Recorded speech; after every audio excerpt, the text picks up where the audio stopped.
របៀបបង្កើតទម្លាប់នៃការគេងសម្រាប់ទារករបស់អ្នកចាប៉ុណ្ណាទារកតូចៗដែលទៅនឹងកើតពួកគាត់មិនអាចគេងស្កប់មកយប់ទោះភ្លឺដូចយើងដែលជាមនុស្សធំឬមួយក៏ក្មេងធំបានទេក៏ប៉ុន្តែយើងក៏នៅតែអាចបង្កើតទម្លាប់សម្រាប់ពួកគាត់ឲ្យពួកគាត់មានទម្លាប់នៅក្នុងការគេងឲ្យបានត្រឹមត្រូវយើងអាចចាប់ផ្ដើមដោយការបង្កើតបរិយាកាសដែលស្ងប់ស្ងាត់ហើយងងឹតដូច្នេះហើយលោកប៉ាអ្នកម៉ាក់អាចបន្ថយនៅពន្លឺក៏ដូចជាសំឡេងអ៊ូអរឬមួយក៏សំឡេងរំខាននានាប្រហែលជា30នាទីមុនពេលដែលពួកគាត់ចូលគេង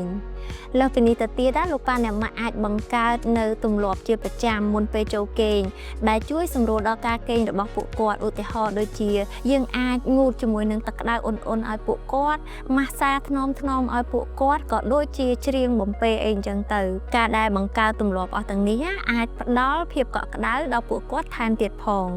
ហើយអ្នកគ្រូសំណែនាំថាបើចំពោះសីតុណ្ហភាពវិញគឺគួរគប្បីប្រហែលជាចន្លោះ21ទៅ25អង្សាសេសម្រាប់បន្ទប់ដែលពួកគាត់គេងយើងក៏អាចចាប់ផ្ដើមផ្ដល់នៅ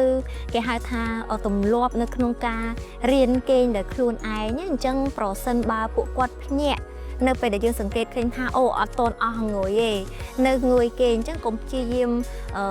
លើកគាត់យកមកបន្លែងឬមួយក៏អីអញ្ចឹងយើងព្យាយាមធ្វើមិនជួយលួងឲ្យគាត់គេងវិញដើម្បីឲ្យគាត់រៀនគេងលក់ត្រឡប់ទៅវិញដោយខ្លួនឯងនៅពេលយប់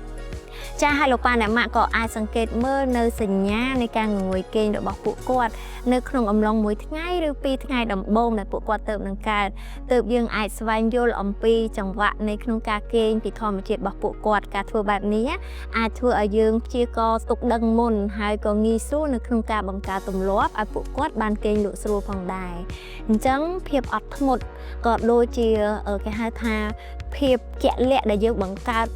ជាទម្លាប់ដដែលហ្នឹងអាចបង្កើតនៅទម្លាប់នៃការគេងដ៏ល្អមួយសម្រាប់មិនត្រឹមតែទារករបស់យើងទេក៏ប៉ុន្តែក៏ដល់ប៉ាម៉ាក់ផងដែរព្រោះថាគ្រួសារទាំងមូលនៅពេលតែកូនភ្ញាក់គឺត្រូវអត់ល្ងុយទាំងអស់គ្នាអញ្ចឹងប្រសិនបើយើងបង្កើតនៅទម្លាប់នៅក្នុងការគេងបានល្អសម្រាប់ទារកតូចរបស់យើងអញ្ចឹងសុខភាពល្អទាំងអស់គ្នាទាំងទារកក៏មានទម្លាប់ល្អហើយយើងជាមាតាបិតាហ្នឹងក៏កាត់បន្ថយនៅក្នុងការរំខានពាក់ព័ន្ធជាមួយនឹងការទទួលទាននំនែករបស់យើងដែរចាអរគុណ